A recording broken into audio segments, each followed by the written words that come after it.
You're not allowed to sit in the bus front seat. Are you listening?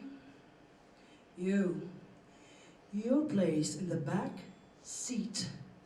I warn you, if you don't change your place, I am going to kill you. Okay, I'm going to count from 5 to 1.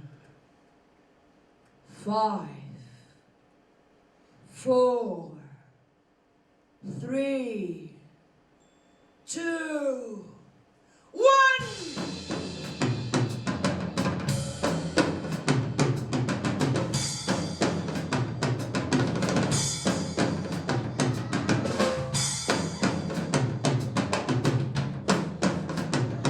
My name is Rosa Parks. I am an African-American woman. On December 1st, 1959, I decided to sit in the bus front seat and never to give up again my place to anybody. Never give up. Never give up. Never give up.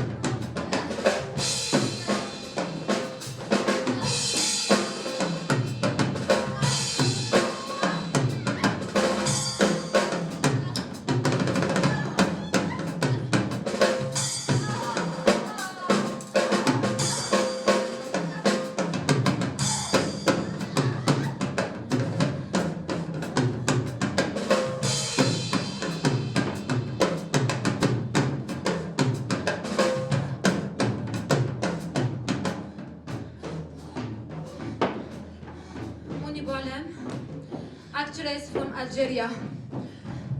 In 2007, I interpreted one of the main characters of the play, Evasion.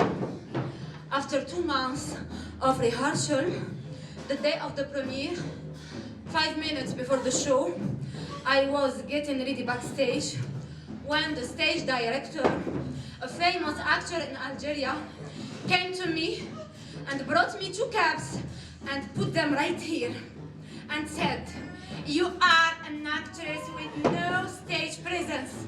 That's because you haven't big boobs." Ever since that day, I had made up my mind and asserted my presence, not only on Algerian stages, but also on international stages. I did it without the count of the presence he talked about.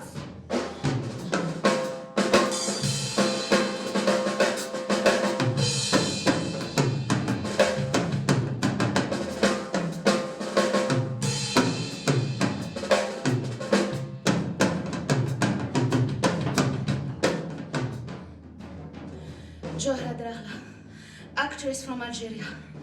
In 2000, I had a love story with a young man. I was just starting to make my first steps in theater. At the beginning, he was very understanding and supportive of my career choice. But as soon as we got engaged, he completely changed. He couldn't even stand hearing about theater. Each time I was on tour, he would call me on the phone and insult me with and without a reason. On the day of our betrothal, he came to me and said, "Listen, you'd better stay home. A woman's place is in her husband's house. Her job is to raise her kids and look after her man. It disgraces me to have an actress for a wife. What would people say about me?" His words echoed in my head for a long time. And from that day on, I, Djohra, decided to break my cage and spread my wings, and here I am, flying, still flying, and flying!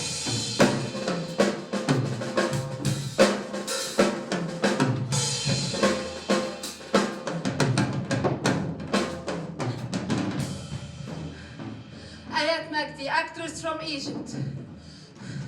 In 2012, I was ill. I went to a doctor to whom I didn't go before. She asked me usual questions. How old are you? 32. How long you've been married? More than 3 years. Do you have kids? No. She said, you are far from being content or happy. I wondered, how did she know that? After she examined me and wrote me the prescription, she said, the treatment is for your own symptoms, but your true cure is in your hands. We have one life, one chance, and only we can waste it. Do you want to be a mom? Be a mom, with or without him. I ask myself, how did I struggle all these years with sleeping pills, painkillers, and antidepressants until I lost my ability to feel and my body get destroyed.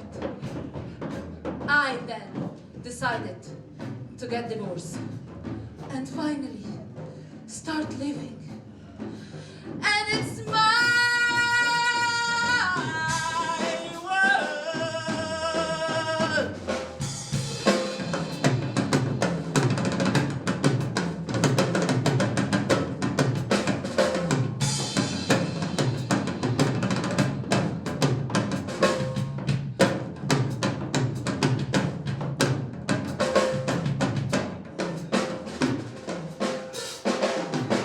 Ayouch, actress from Morocco.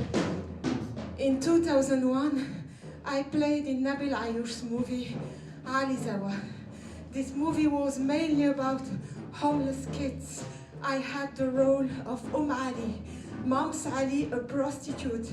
In one of the scenes, the prostitute was receiving one of her customers. This scene in particular shocked a great part of the public and made a scandal also amongst journalists. But what really hurt me and broke my heart is when someday a bunch of kids came to my house and started throwing stones at my door. My son, who was 7 at the time, came out to them. He was only 7. They told him, ask your mom to teach you how to prostitute. I acted. I've been hurted. But I plucked up my courage and say, listen to me, son. Your mom is an actress. She's not a prostitute. Mom is an actress. This incident taught me how to face my fear and be self-confident.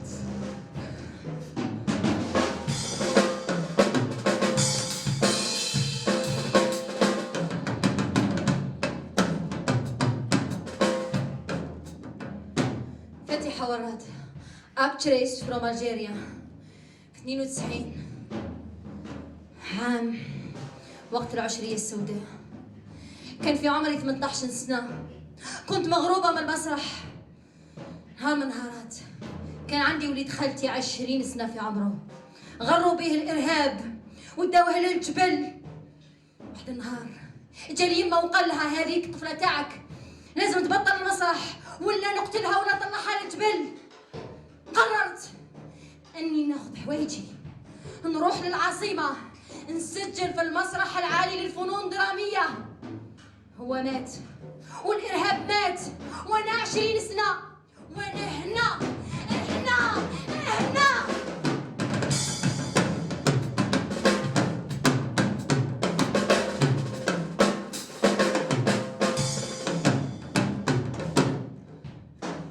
Omran, actress from Syria. In 2011, when the Syrian revolution started, I decided with a group of women to gather supplies for victims of conflict zones. One day, we needed a big car, so we asked a woman with niqab to help us. And a few moments before we finished the supplies, we finished the work, the woman with a niqab whooped and said, "Oh my God, I have to go back home. I didn't tell my husband about this. I said, take me with you. I didn't tell mine either." She looked at me and smiled maliciously, and we had a moment of complicity. That day, I asked myself, what is the difference between me and this lady? So, I decided to start my own revolution. I left my house, as Nora did in Ibsen's play,